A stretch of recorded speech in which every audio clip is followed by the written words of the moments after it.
ત્યારે આ તરફ વાત કરીએ તો સુરત શહેર લીંબાદ પોલીસ સ્ટેશન વિસ્તારમાં 18 વર્ષ અગાઉના વર્ષ 2007માં બનેલા ધાડના ગુનામાં તથા આંધ્રપ્રદેશના કુલુરુ પોલીસ સ્ટેશનના 5 ઘરફોડ ચોરીમાં નાસ્તા ફરતા આંતરરાજ્ય ગેંગના ગુનેગારને ઇન્દોર મધ્યપ્રદેશથી સુરત શહેર ક્રાઇમ બ્રાન્ચે પકડી પાડ્યો છે।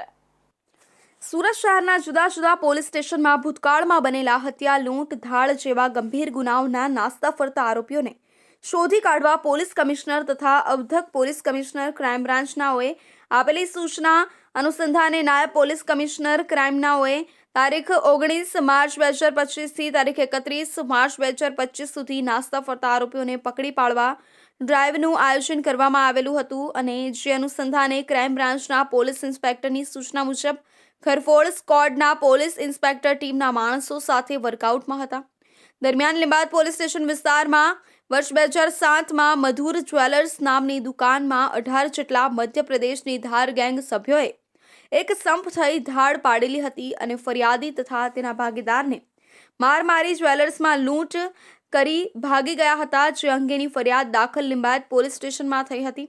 જે ગુનામાં 17 વર્ષથી નાસ્તો ફરતો આરોપી ધર્મેન્દ્ર કાંતિલાલ સોનીને ક્રાઇમ બ્રાન્ચની ટીમ દ્વારા ટેકનિકલ સર્વેલન્સ અને હ્યુમન ઇન્ટેલિજન્સના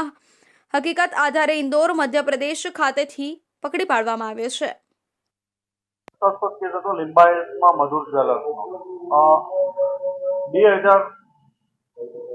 2007ની સાલમાં એક લીંબાયત પોલીસ સ્ટેશનમાં મધુર જ્વેલર્સમાં એક સાંજના ટાઈમે 15 થી 20 માણસોએ ધોકા, પથ્થર વડે હુમલો કરી અને મધુર જ્વેલર્સમાં લૂંટ કરવાનો પ્રયત્ન કર્યો હતો અને એમાં લૂંટમાં 8.5 લાખ જેટલી લૂંટ કરીને આ લોકો નાસી ગયા હતા। આ કેસમાં મધુર જ્વેલર્સમાં જે મેઇન આરોપી પકડવામાં તો ધર્મેન્દ્ર કાંતિલાલ સોની અને સુરત પોલીસની ટીમે જે જાંબુઆ મધ્યપ્રદેશનો રહેવાસી છે એને ટેકનિકલ અને હ્યુમન ઇન્ટેલિજન્સના આધારે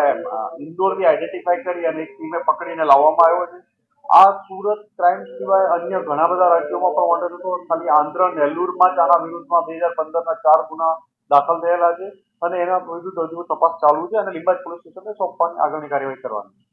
મહાલક્ષ્મી પ્રોવિઝન સ્ટોર્સ નામની દુકાન ચલાવતા દીપારામ મુલ્લારામજી અને વેલ્ડિંગ ફેબ્રિકેશન નામથી દુકાન ચલાવતા ભરતભાઈ પણ ફરિયાદીના દુકાન તરફ તેમને બચાવવા દોડી આવતા આરોપીઓએ તેમની પાસેના લોખંડના સળિયા વડે તથા લાકડાના ફટકા વડે તથા કુહાડીના દાંડા વડે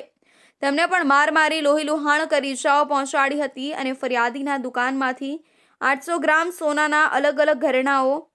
કુલ રૂપિયા કિંમત